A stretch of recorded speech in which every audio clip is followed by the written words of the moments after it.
another episode of the Bear Down podcast, joined by Tanya Hughes to talk all things Hall of Honor, all things Hall of Fame, all things Wildcat. Tanya, thanks for joining us. Glad to be here, and thanks for the invitation to join. Absolutely. So much to talk to you about. Want to get right into it. We start all these podcasts with the stories of our greatest champions, our greatest Wildcats. And for you, your journey starts in Lexington Park, Maryland, small town Maryland. What was growing up there like for you, and what was your kind of introduction to sports like growing up in small town Maryland?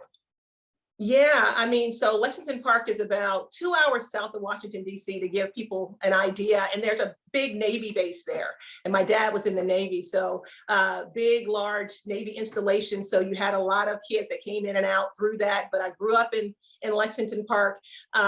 Like I said, small town, very family oriented. And when you talk about my introduction to sports, it came by way of family. I would have been viewed as a tomboy back in the day because I grew up with a lot of boy cousins, and they wanted to play football or basketball or whatever. And of course, I want to play, and they would play like boys would, and they didn't make it easy. But because I could score, or I could catch the football, or I could run past somebody, needless to say, I fared pretty well. Didn't get tackled too often, but they saw I could score. So introduction came early, and in terms of family, but also one of the things that I would say from a track and field standpoint that I mentioned in that interview too with them was about the turkey races. That was a local thing in our hometown, that as a kid, elementary age, you ran around the field, boys and girls co-ed, and whoever ran around the field won a turkey, whoever got first. So I think I entered the first time maybe in third grade, and I've won a turkey for the next couple of years for mom. And so that worked out. And then going into middle school was when I really started to do organized sports. Now, I'm imagining young Tanya Hughes scoring touchdowns on the field as a national champion high jumper. Are we catching the high balls and getting at the highest point, or are we just running past people? Well, high balls work, but also I played basketball and volleyball. So for me to be a high jumper, all that jumping went into effect, right? Whether it was doing a layup or whether it was spiking the ball. So we in high school, from a volleyball perspective, we were state runner-ups 2 years in a row, my junior and senior year in the state of Maryland. And in my senior year of high school, we actually won the basketball championship, state championship. So all that jumping came in handy in a couple of other sports as well. So when it came to playing with the cousins, yeah, the high ball or being quick around them kind of worked out. So when you're coming into high school, and obviously you're playing a ton of different sports, how did the process recruiting wise for you to make the journey from Maryland to Arizona come to be? Well, it started really once I made my first U.S. junior team, which was my sophomore year. I was 15 years old, and I made that team. I was junior. The person that actually won was J.C. Broughton, who went to Arizona a year ahead of me as a high jumper. And so I was, as a result of that, I was put into a program with the U.S. Olympic Committee. They do a junior development program in which you would go to the Olympic Training Center for a camp of development, and you would have a clinician that would be your primary person during that time to help in terms of your development. So my junior and senior year, I had Bob Myers. Bob was one of the clinicians who was one of the assistant coaches as well. Bob was a clinician with the U.S. Olympic Committee and the whole training center process with the USA Track and Field. So I was introduced to Bob and some other college scouts. So I tell people, if I had not gone to Arizona, I might have been a Longhorn, because Sue Humphrey was also a clinician that I gained, some experience with and helped in my development when I was on the junior team. And they both were also coaches. So that whole junior NGB, USA Track and Field, and being involved in that gave me an exposure to great coaches. And in turn, I was doing well. I finished high school. I jumped 6'1", 6'1.5" out of high school.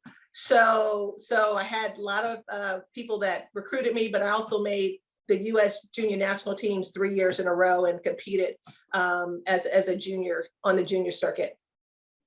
So you make the jump to Arizona over Texas and others, thankfully for us.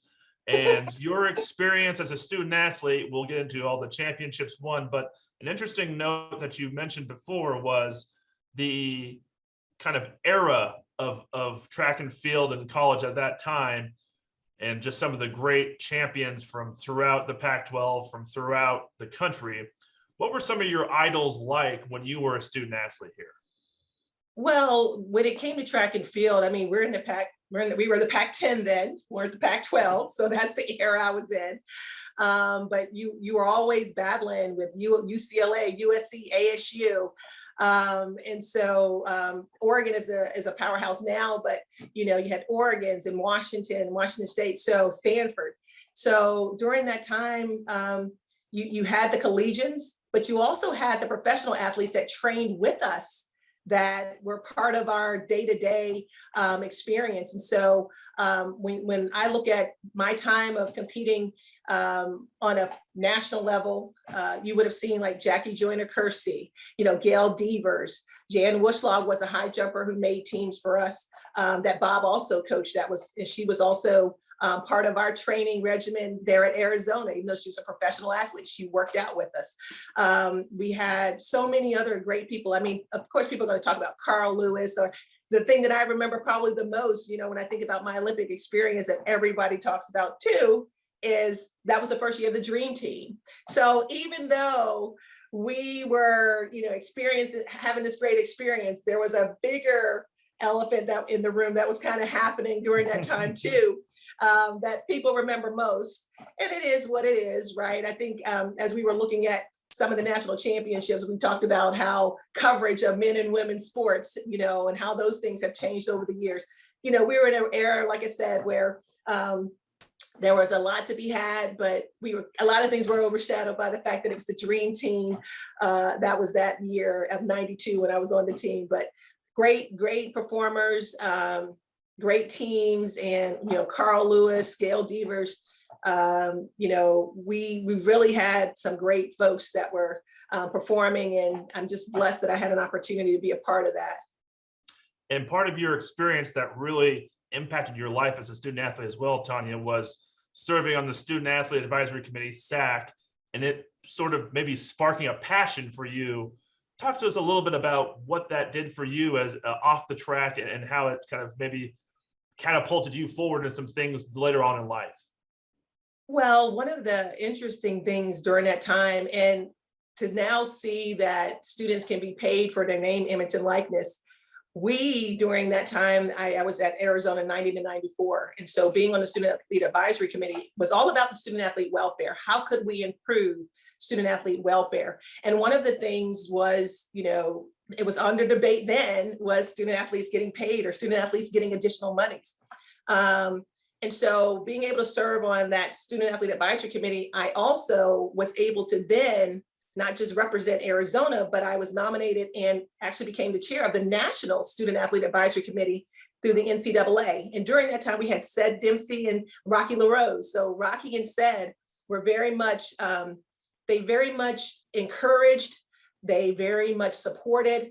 And me being on the National Student Athlete Advisory Committee, we were a committee from around the country. We actually got to speak on legislation at the NCAA. We actually got to speak on the floor. We could not vote, but we could speak, we could join committees and give a perspective once again on improving student athlete welfare. But even back then, we were talking about how could we pay student athletes or give them something. And I'll give you a personal situation in which my mother was a single mom, and I didn't get a lot of help, but she made, they said, too much money for me to qualify to get a Pell Grant, even though she gave me no financial assistance. I didn't have, so all that I got was through the University of Arizona. My scholarship took care of everything. And I didn't get a lot of support in terms of financially in any other place. And so, but I was being competitive, I was winning, but I couldn't get paid. So some of my best years of college in terms of competition, in terms of performance, came during my college years. And I ran on the Nike circuit as part of the Nike club. but because I was an NCAA student athlete, I could not get paid a performance fee. I could not get, paid to go. I could get per diem, but even in that regard, right, during that time, how could we have done more in terms of student athlete welfare and making sure that we could, that they were provided for? I'm grateful. Hey, I made it, but those were issues that we were really fighting for in terms of student athlete welfare and equity among sports, revenue, non-revenue producing sports, making sure that people had what they needed. And so it sparked a passion just to continue to be an advocate for equity in whatever we do, and making sure that women's voices and that our experiences are considered and also addressed when it comes to decisions that are being made across the board. Now, I want to take you back to the track, as it were. You had a string of national championships. I want to see how much you remember of some of them, or the first one. I mean, your indoor track and field championship in 1991. Do you remember where you were? Do you remember how it played out? What do you remember about that first national championship you won?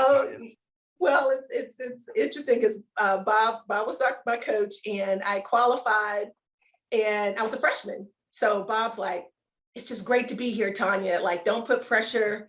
It's just great to be here. No one expects you to win. So really chill about it, right? Not have any pressure and to have fun.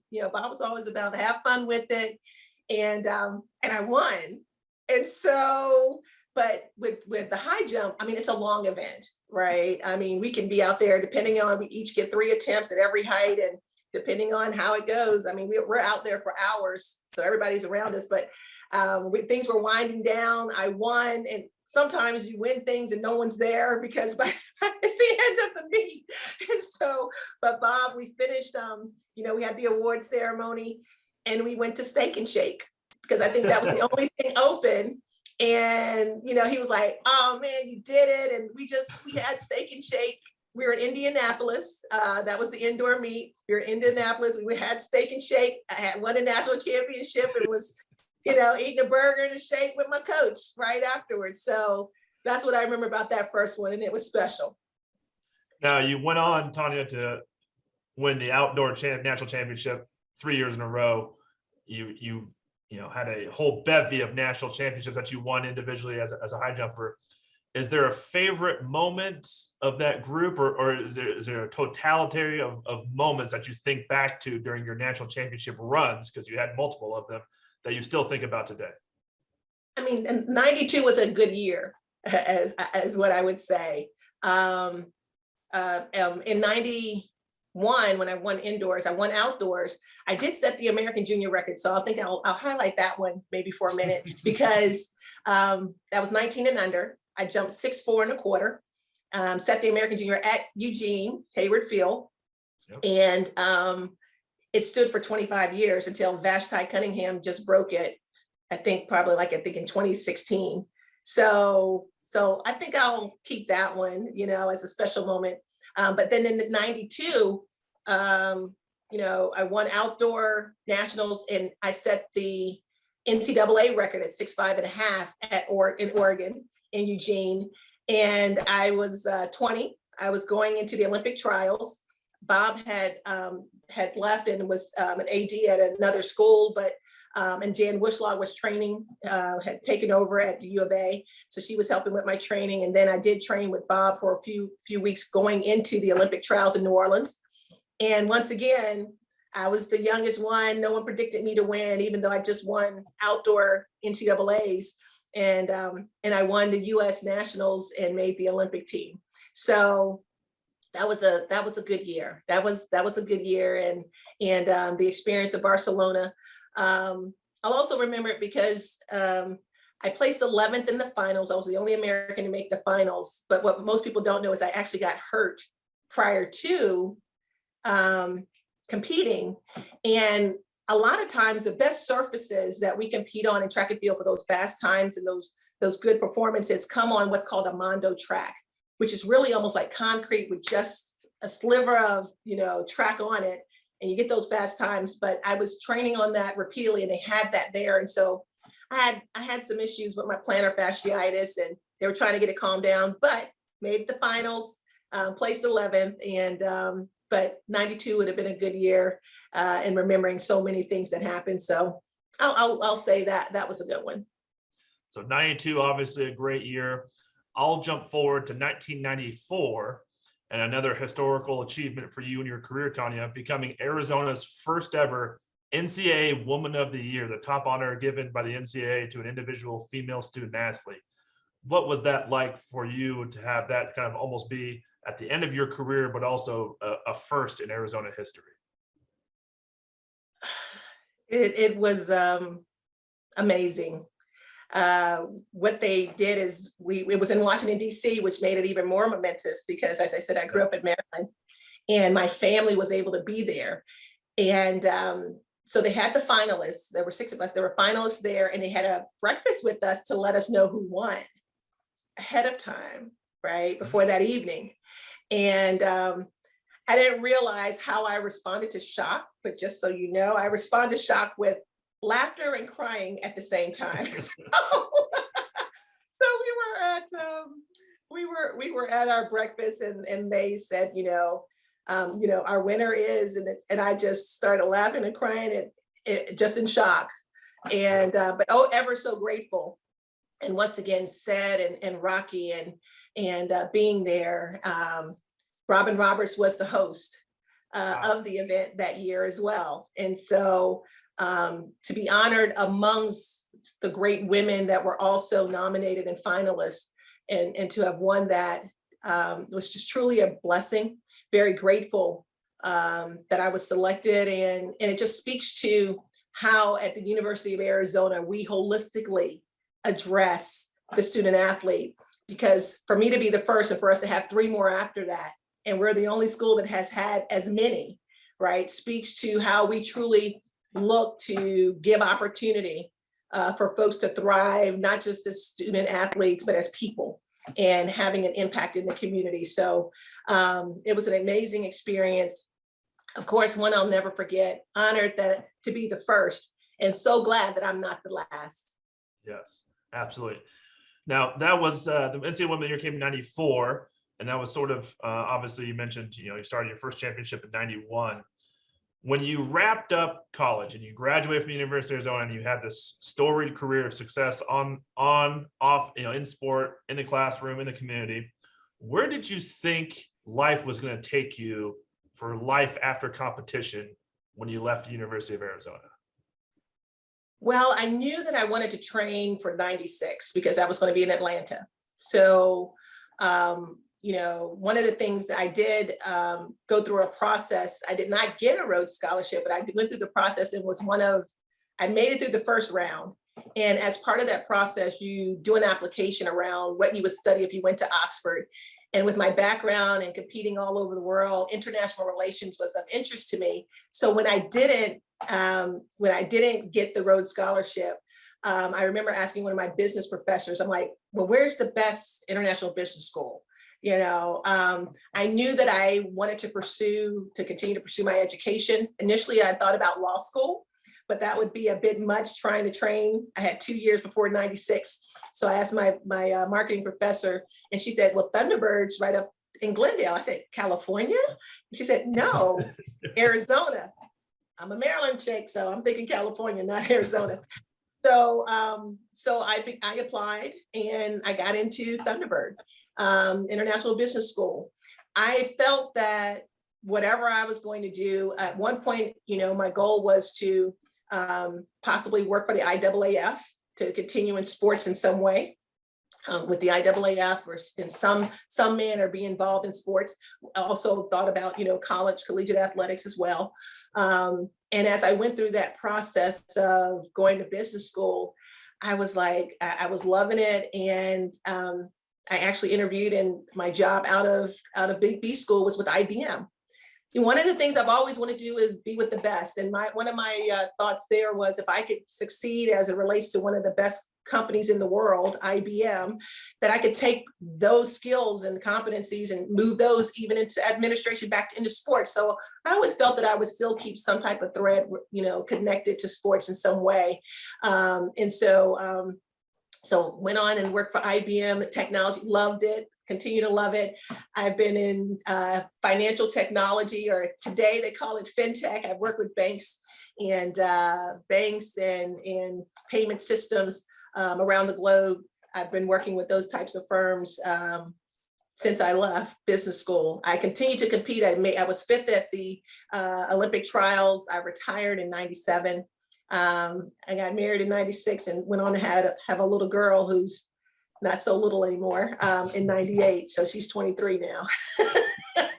But, I knew I wanted to be successful. I wanted to work for the best. I wanted to always striving, right, to be world class. Wherever I was, there's the passion and the drive to be the best. So if that's working with the best companies, helping clients succeed, be the best, innovation, all of those things come into play regardless of the context. So definitely transferred from the competitive life of track and field to the competition of the corporate world.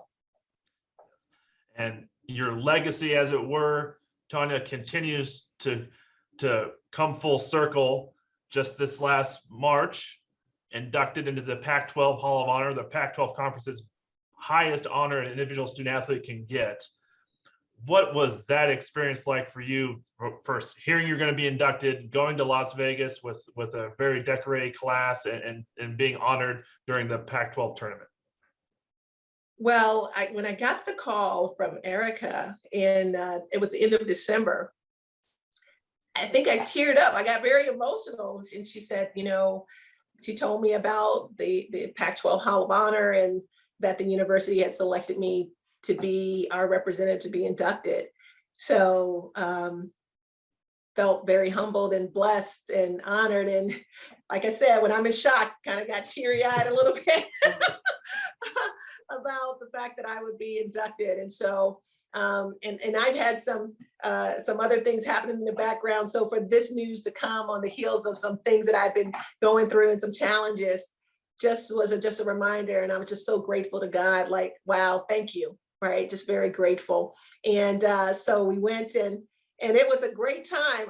Our cohort, we were a lively bunch, to say the least. And it was so great to reconnect with my dear sister friend Jackie, because she got inducted for UCLA. Jackie joined Kersey, and it was so funny because we did an interview with the Pac-12 network, and she came out. And she's like, T, how you doing? It was like we just picked up from, we haven't seen each other.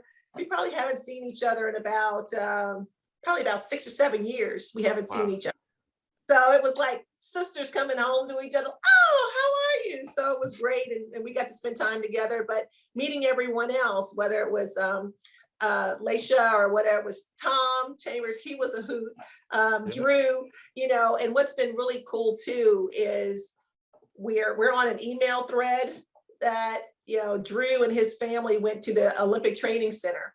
So he sent pictures back to our group, and so it's been good. We're going to continue to make sure we stay in touch. And the joke is that we'll have, maybe next year, we'll meet at Drew's winery to kind of, pick things back up, so whatever city we're in, we'll make sure we're going to touch base with each other and support one another. And we have two of our track and field, Jenny and English will be competing hopefully at Worlds, they'll qualify for World Championships. And so we'll be right there cheering them on. I got my ticket. I'll be there the first weekend of World Championships in Oregon. So to have that connection is beautiful. Now, I think it was maybe divine or maybe just perfect timing that your induction in the Pac-12 Hall of Honor came on the 50th anniversary of Title IX. And you mentioned this before, how the enactment of Title IX brought a girl from Maryland out to the desert to compete at the highest levels and start a whole career, both jumping and in business. What was that like to see that overlap and knowing that you went into the Pac-12 Hall of Honor on the 50th anniversary of Title IX? I think it's great. I think in terms of the shift that happened with the Hall of Honor, because I think previously it was not a co-ed type of event, nor was it a diversity of sport type of event. It was primarily with men's basketball. So to know that we were being inducted as this next class that came in, and we had a diversity of just women and the sports that we represented, all achieving at a high level. It just speaks to the progress that has been made in regards to women in sports. I think there's still a long way to go as it relates to continuing to be intentional. And I think when we see examples of, and just what happened last year, for example, with women's basketball national final, right? The women's setup versus the men's setup. So for that to happen, and that was just in 2021, right? Lets us know while we've made progress, there still has to be intentionality as we plan, prepare, and provide resources, right, to sports in a way that's equitable. And to ensure that the experience, right, is not diluted because we're women, nor should we be okay. Because oftentimes we may settle because, oh, they're just going to do that anyway, right? We have to push it. And sometimes that becomes hard, continue to be a voice to say, hey, have we considered, hey, this isn't fair. We always need to have that lens that's tuned into the things that we do to ensure that we're providing once again, inclusive and equitable type of environment for both men and women's sports.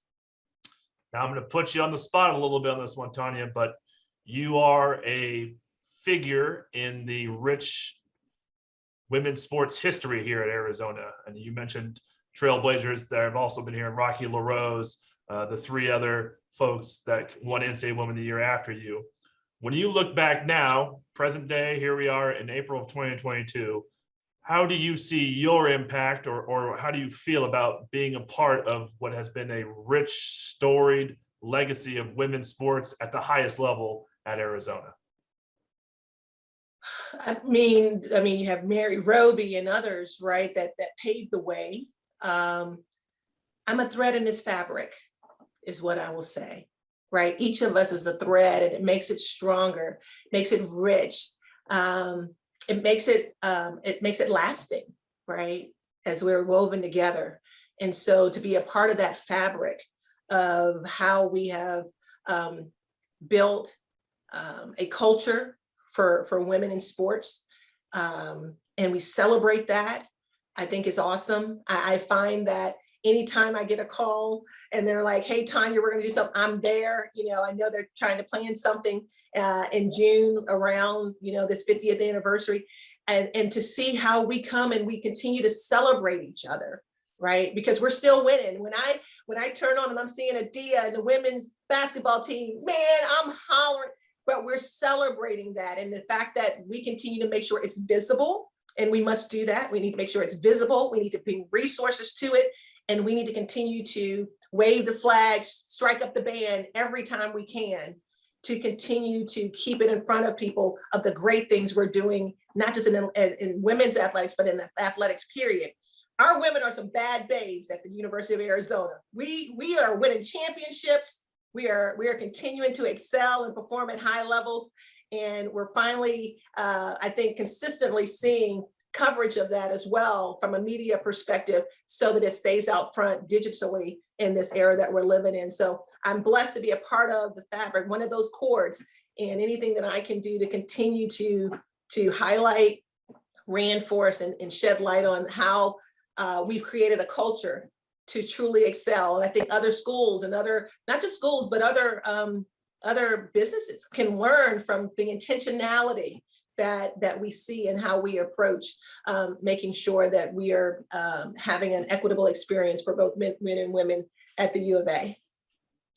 Amen to that, Tanya. No better way to end this podcast than that tremendous statement you had about some bad babes here on the 50th anniversary of Title IX. So I want to thank you again, Tanya, for joining us here on the Bear Down podcast. Thanks again for your time. You're welcome.